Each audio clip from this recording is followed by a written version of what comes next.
What's up, Loganfamofficial, Jay? And SHAKERA. Back. And y'all already know we're doing it for the mother loving culture. Now, if you hadn't already, make sure you hit that red subscribe button right now and like this video. Yes. We about to watch Tupac, I Am Not a Threat. Unless you are a threat to me. Period. And that's on and that. That's I'm using your shit. That's some real. I'm using your shit. Yeah, I hadn't done a Tupac interview in a while, so we gotta check this out. It's posted by BET. This is exciting. SHAKERA, you ready? Let's go. I trip off because it happens out of nothing. It just goes, you know, everybody just be screaming and acting, and I just, I get uncomfortable. And it's like similar to a deer being caught in the headlights. I just freeze, you know, and I don't know what to do. I don't know if I should be what they want me to be, or if I should make them hate me so they can stop. You know, like say something mean so they can just stop. But I'm just like caught in the middle of it because you can't. I mean, no one can do that. Police can't do that. They can't stand in front of all those people and control them with a gun and mace and all of that. So me with just words, it's like a battle to find the right words to say at the right time. I'm curious, when you think about the idea that you do have that kind of control over so many people, in one sense, the whole idea of being a role model comes up in the imagery. And a lot of people who know you, and I talked to them beforehand, suggested that, hey, when you meet him, he's going to be something entirely different than you imagine, and what the media is portraying him. What about? To me, it's like it is my sensitive side that likes to blow up the hard side, because if my image or my reputation can stop a confrontation before it happens, I'm fine. You know what I'm saying? I know how it is day to day. It's a constant man ego check going on in this street, in this world. So part of that is just like, you know, that's my resume. But as far as the media, they look at it as something different. They don't care about my resume. They don't care about me not getting in trouble. It's just another story, you know, and it's a real story. They're going to have to pay for it, and they're going to milk it for all it's worth. As far as people, they want me, when they first see me, to humble myself. They want me to be like this and da-da-da, just because they're scared of me. But I don't feel like that's my job, to humble myself, to show you that I'm not a threat. I'm not a threat unless you're a threat to me. You know what I'm saying? So when people say, when you meet Pop, it's different than it is. Because humble. When somebody Why do I need to humble myself? One-on-one, I believe, honestly, that I can talk. I believe that I have the ability to reason. I have logic. I have compassion. I have understanding. If we talk, there's no problems. You know what I'm saying? But that's not what happens. People use what they heard in the media, and that's how they come at me. And then, you know, we got a clash. One of the things that you read in the media is that you're angry, that you personify your generation, that you just got some angry folks out there, and you're one of them. I'll put it to you. Are you angry? Are you angry with what you see society is about? Yeah.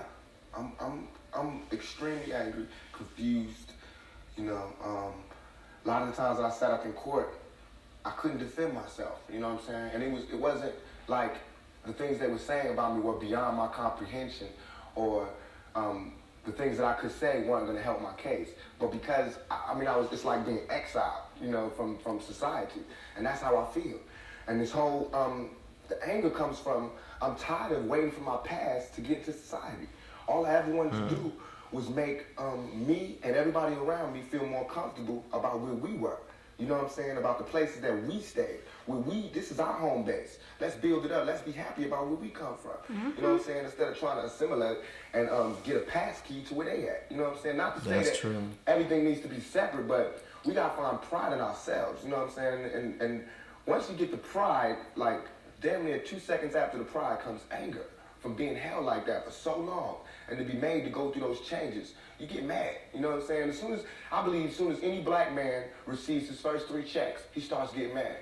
Because it's not about the necessity of having to have a job and having to pay and having to, it's set up for me when I get paid, for me to exit together. You know what I'm saying? The only reason I've had these problems is because I haven't left yet. And these problems don't come from a white man, it comes from just society, the problems that we have. Let me put this to you. A lot of people tell me Tupac is, for the most part, a nice guy. This old thug thing, hype. Good for record sales. What? Helps him identify with the young people who are out there and angry, who would maybe label him a sellout, like they did Hammer, if he didn't have that hard side. What about that? First of all, nobody could call me a sellout. I'm not going for that. I'm not even in that. I'm not looking for approval from the black community, because we don't give approval. You know what I'm saying? You know, we don't really do nothing but exist. So it's not like black people could tell me you a sellout or you true blue. You know what I'm saying? It's not that. I'm not even caught up in that. But I can see that, you know what I'm saying, the one thing we do have in common as black people is we share that poverty. So the thug side is more closer to the poverty than me being rich. You know, how can I come to any community center, you know what I'm saying, sporting a Rolex Presidential, all these diamonds, and be like, look, we, you know what I'm saying, gotta. But now when I say we, they know what I mean. I'm not saying like I live in this neighborhood, no, but I'm a thug, and they thugs. They can relate, so I don't even have to say that. You know what I'm saying? When I come out, I have to say I'm real.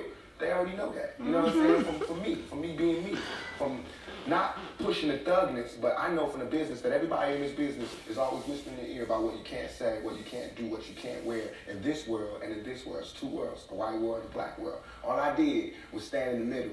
You know what I'm saying? And say I'm living in both worlds. I can go to the streets and survive, and I can go out here and do my business out here. I'm play devil's advocate again. Right. Critics say, yeah, but you're being pimped.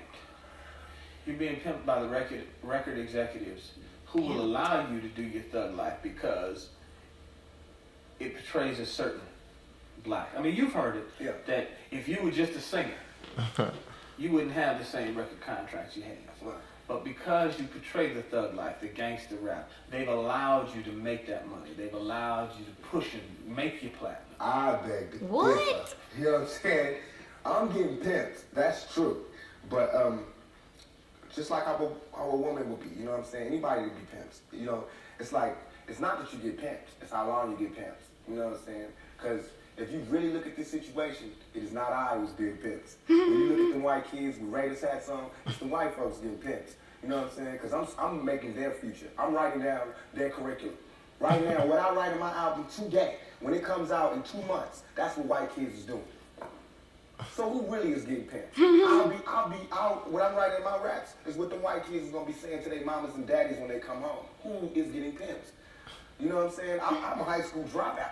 You know what I'm saying? As far as my teacher told me when I was in high school, I ain't gonna be, you know what I'm saying? I just gotta, it's going down. You know what I'm saying? It's going down. You know, everybody's getting pimped. Whether you work a 9 to 5 or whether you work for yourself, you're getting pimped by somebody. That's not the crime. The crime is how long you allow yourself to get pimped. You have to come up. Everything is a come up. Everything is a struggle. You start from the bottom, working to the top.